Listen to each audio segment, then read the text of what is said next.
Hello and welcome to my presentation towards explainable, coordinated and proactive autoscaling for microservices and function chains. I would like to motivate my topic a bit.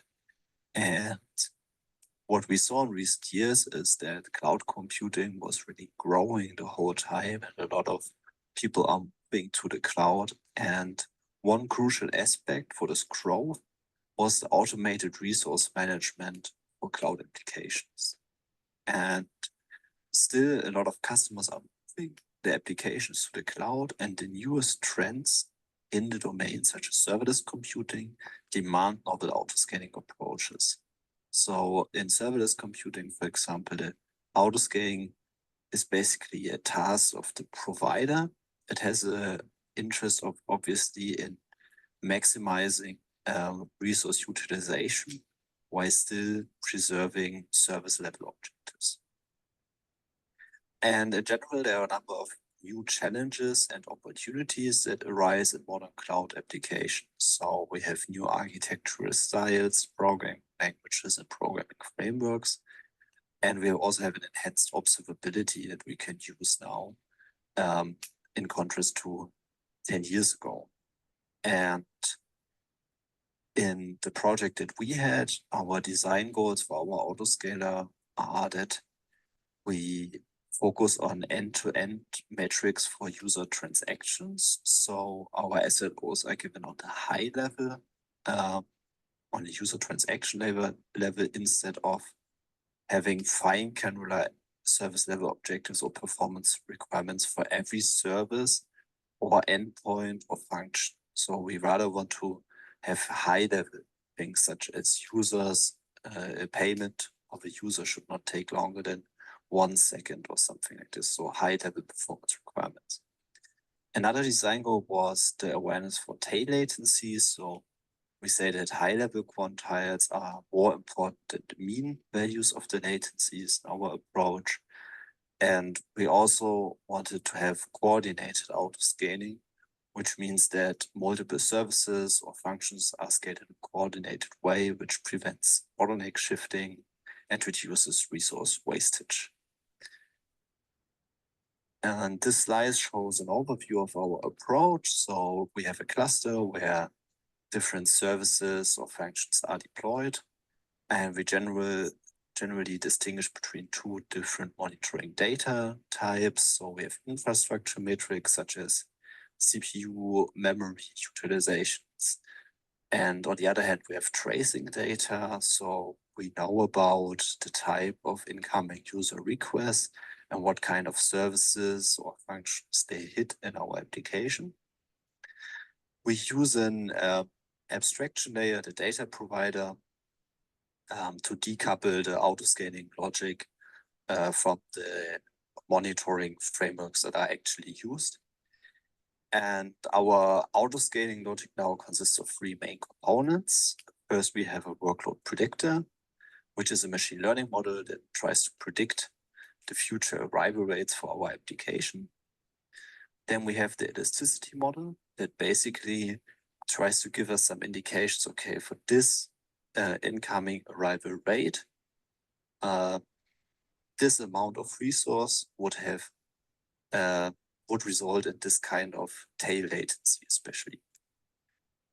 And then the autoscaling decision engine is a mixed integer programming solving component, basically, that solves an optimization problem that gives us as an output the desired replica counts for each function or microservice in our application. To enhance the explainability and control of our approach, as we use a lot of machine learning models here, we plan to use a supervisor component that monitors the whole autoscaling framework, looks at the end-to-end performance metrics, and gets as an input confidence values from every machine learning model. And it ensures basically that our autoscaling behavior is not worse than a fallback policy. The fallback policy could be some established baseline autoscaler, such as the Kubernetes horizontal pod autoscaler, for example. And in case that our machine learning models are mistrained or doing wrong for a long time, we can switch to an offline training mode and instead move back to a fallback policy so that we are never worse than our baseline. That's it for the overview. I would like to thank you for your attention and see you next time. Okay. Martin, that was recording. Martin could not present live, but he is looking forward to your questions, either in Discord or if you send them by email. Let's go to the next speaker. Ranjan Oina, do you want to try to share your screen? Yep.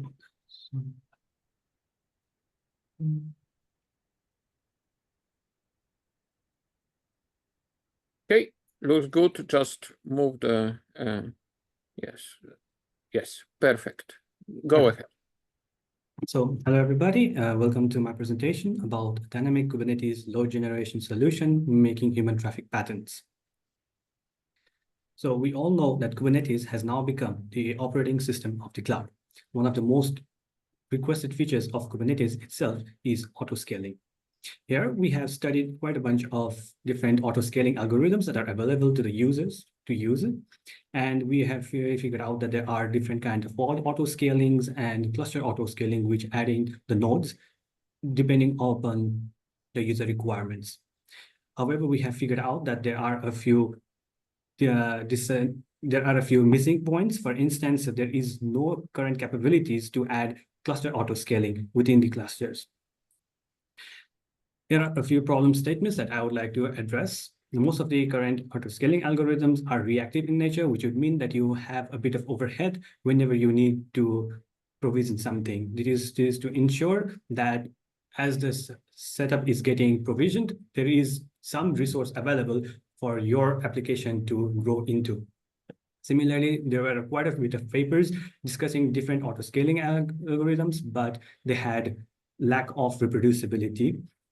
Also, back to the keynote on how we have this function as a service providers who can't really measure the applications. The autoscaling solutions require the people to be aware about the applications, and it's not really possible for the function as a service providers to be looking into the functions itself and setting up the metrics for the autoscalers. These are the various research initiatives that have been done within the autoscaling community. For instance, here they talk about having proactive autoscalers. Again, this is mostly academic, and I have not seen much use in the industry itself. Most of the industry prefers to use HBA, which is bare bones and configured out of box in Kubernetes, which seems to be a simple solution for a lot of people. So to address all of these situations, we have created a tool that would allow you to mimic an application that is running within an Kubernetes environment. This is so that you could use this simulated application to test the various algorithms yourself. This will be mostly for the infrastructure provider so that they can validate the claims that have been done by the academics in the papers themselves. Here you can see a general overview of the application wherein we have the various metrics collectors running within the cluster that would be running the different algorithms that collect the metrics, which would then be passed into our workload generators that would try to generate the various CPU and memory tasks that the application themselves did without looking into the innards of the application, which would then be passed on to load testers like a K6 that would then pass into the clusters, simulating a human interaction for the applications. For the performance of the tool itself, as we can see, we managed to get quite a bit close into what the actual target application was. We took a few data sets from the various containers running within the Google Cloud servers, and then did a timestamp analysis and then tried to simulate the workload, which we achieved quite close to. However, this is just the very first step, and we would still have much more work to do. so that we can take this simulated workload and then put it into proactive autoscalers that would then use these metrics to make autoscaling decisions in the future. So thank you. And if you have any other further questions, please let me know. Hey, you finished 1 minute ahead of time. So if there is a quick question, please ask right now or after our talks are finished. Yeah. Let me quickly change. Okay, very good. If there are no questions, then please let's go to the next speaker, which is Zabin. Rania, you will need to stop sharing. Thank you for stopping sharing. Zabin, can you try? Yeah, sure. Let me find the correct one. Here. Yes, can you see my slides? Yes. Okay, And you are now. I can hear you and see your full screen. Thank you. Start. Yeah, thanks. Hi, I'm Zabin, and I'm from BU Amsterdam. And this presentation is about a proposal that I'm going to do like in this September to November with the IBM Dublin. So in this proposal, we want to check the performance of the CSL-enabled storage devices. So why we want to use CSL-enabled storage devices? First, let's compare the difference between memory and storage. So the left one is the 128 gigabytes DDR5 memory, and on the right one is the new Samsung 990 Pro. It's like 2 terabytes one. The first difference is the SSDs usually have much more capacity than the DRAM, right? This is like more than 60 times higher, and this version of SSD also have like a 4 terabytes version. And this is also cheaper, right? The DDR5 memory costs more than $1,000, but a flash SSD for 2 terabytes usually costs less than $200. This is more than 6 times lower. But this higher capacity and cheaper price comes as a cost, which is a performance. Usually, DDR5 memory can provide more than 60 gigabytes per second bandwidth, but the SSDs can usually provide up to like 7 to 8 gigabytes per second bandwidth. It's like 8 to 9 times lower bandwidth and also much higher latency. The latency of the DDR5 memory is like less than 100 nanoseconds, but even the most advanced storage devices have tens of microseconds latency. So this is even like 100 to 1,000 times higher. So, and with this new Compute Express link, which is called CSL, we can actually use this Type 3 device to extend the main memory with the DDR5 memory, or DRAM, or SSD. So the many studies has benchmarked the potential and the performance using the DRAM as an extension of the main memory. But in this work, we want to check the potential of using storage devices as an extension of the main memory. Why? Because it is cheaper and has higher capacity. But it is actually non-trivial to replace the memory with those storage devices. Why? There are many challenges. The first one is the storage devices has much lower performance. It has lower bandwidth and significantly higher latency. And also, due to the priority of the flash chips, the storage device also has unstable performance. Because of the SSDs, they have many complex internal operations, such as garbage collection. When the garbage collection kicks in, the latency increases and the bandwidth decreases. And also, those SSDs have read and write interference. So when we have read and write workload at the same time, both read bandwidth will decrease and read latency will increase. So in this work, we want to answer 3 questions. The first one is, what is the performance of the CSL-enabled SSDs? How does it perform on latency and bandwidth when the host can get?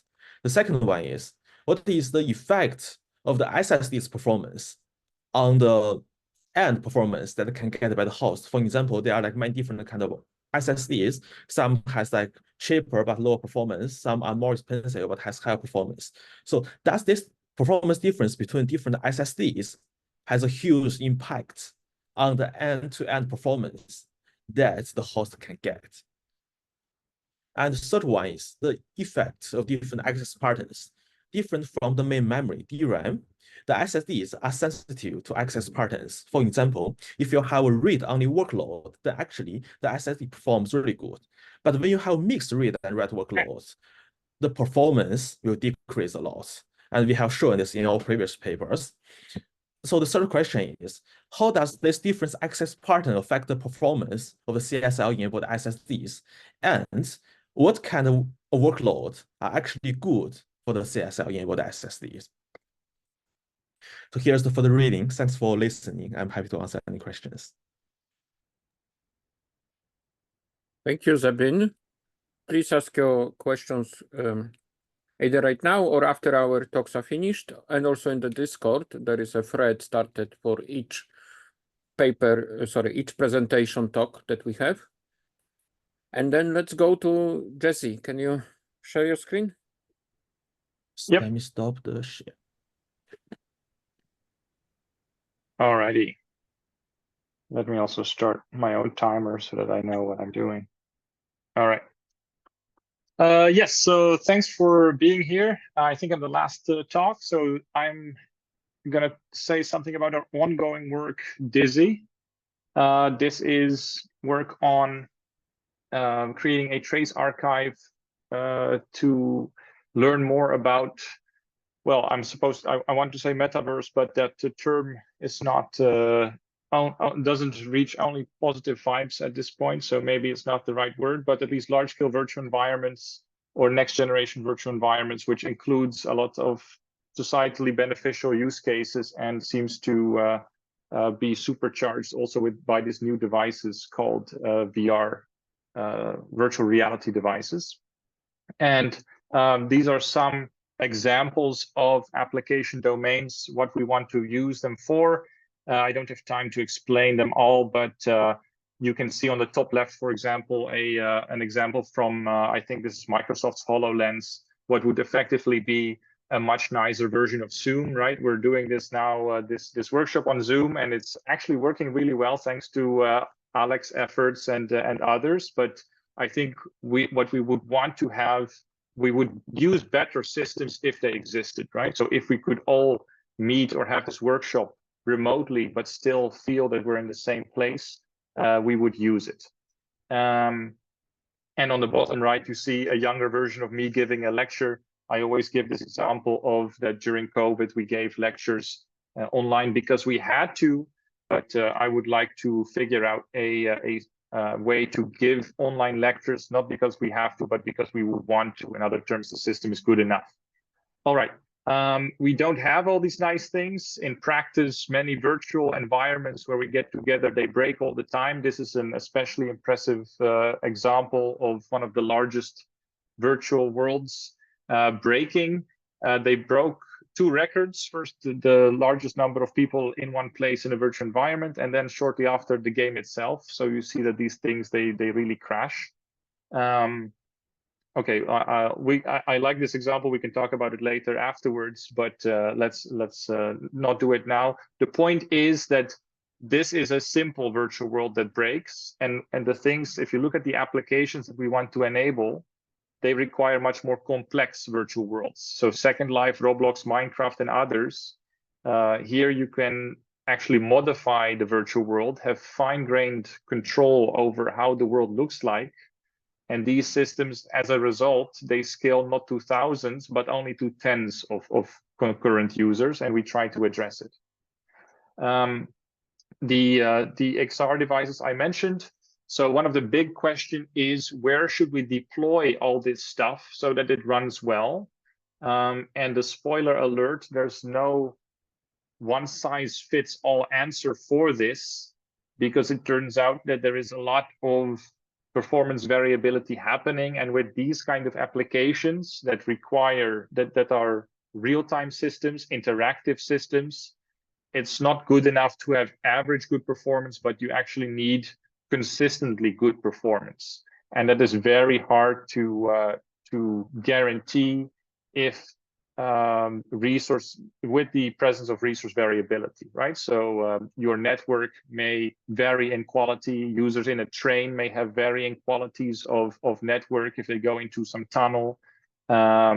Your devices at home may be battery powered, which means at one moment they're in performance mode, another moment they're in energy efficiency mode, and so on. So how to deploy which component of these systems and how to run it in a way that also addresses this performance variability is a major question mark. All right, so this is ongoing work in which we evaluate the performance end-to-end of applications that run in VR, the new frontier for virtual worlds. And this slide has a lot of text and arrows, but what it's supposed to explain is that running experiments on these devices is very tricky, and we are building a library to automate experiments and benchmarking with VR devices so that not everybody needs to first buy the device and then manually run the experiments. Some preliminary results. I tried to pick some surprising ones. So this is maybe something that can garner some or result in some discussion. This bandwidth, this shows the bandwidth required for, all right, let me stop this. This shows the bandwidth requirement for these VR devices, and it shows that already with let's say 40 or 50 megabits per second, you can see that the box plots, they start reaching this red vertical line, which means that performance is good enough. So maybe we don't need Wi-Fi 6 and up, and we can just use our old routers. Okay.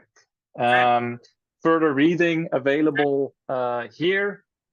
So if you're interested in this kind of work, please ask me any questions or check some of our papers or both. Thanks for sticking so long with me in today's work.